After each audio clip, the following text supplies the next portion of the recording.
Le corps sans vie d'une jeune compatriote a été découvert ce matin dans les confins du quartier dit derrière l'hôtel Poitiers. La consternation de ses proches et du voisinage marquait bien le choc subi par ces derniers, mais également par les autorités politico-judiciaires qui ont accouru tout de suite pour s'enquérir de la situation. Le Macabé a été retrouvé avec un bout de bois dans le sexe, toute dévêtue et en position évocatrice d'un possible cas de viol et de meurtre. Plusieurs thèses sont déjà avancées. On parle entre autres de possibles règlements de compte, toute chose qui aurait été facilitée par l'obscurité ambiante dans cette zone de la ville de Port-Gentil. Le poteau, il n'y a pas de poteau ici là, il faut mettre Poitiers un poteau. Voilà, regarde une victime. Donc ce que nous constatons aujourd'hui, nous sommes complètement surpris parce qu'on n'a jamais eu dans le quartier un cas de mort comme ça. C'est pour la toute première fois, donc ça nous fait sérieusement mal. On ne comprend pas, on ne sait pas. Tant que la route n'est pas fiable et tant que les lampadaires et rien n'est suivi, nous allons toujours vivre ça.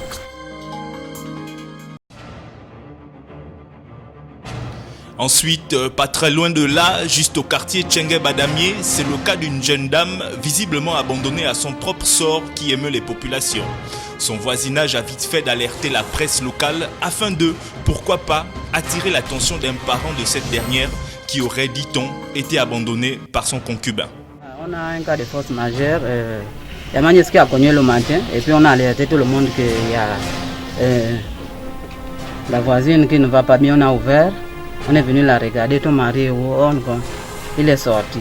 On est obligé d'appeler pour venir filmer puis avertir l'autorité pour qu'on ne dise pas que abandon, non assistance à personne en danger.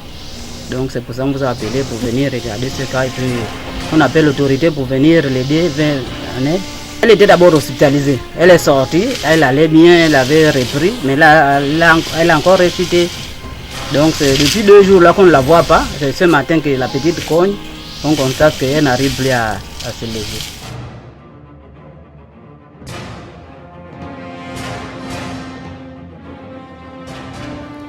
Parlons également de vie associative. Les opérations de recensement des enfants n'ayant ni acte de naissance ni jugement supplétif ont redémarré. L'organisation non gouvernementale EMSAD entame ainsi la 2e étape de son programme d'action pour l'année 2015. Et pour tous ceux désireux de se rapprocher de l'équipe dirigée par Sandra Ilongo, prière de vous rendre du côté de la direction provinciale de la famille dès 15h30 tous les jours. Et notons que ces opérations se dérouleront jusqu'au 4 mars prochain.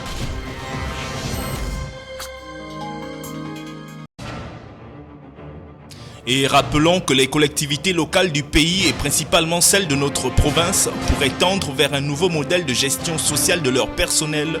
C'est en tout cas le souhait d'une délégation du ministère du Budget et des Comptes Publics qui, au fort de plusieurs heures d'exposés et d'ateliers, pourra sans doute convaincre les responsables de nos conseils municipaux et départementaux quant à l'utilité de ce qui leur est proposé.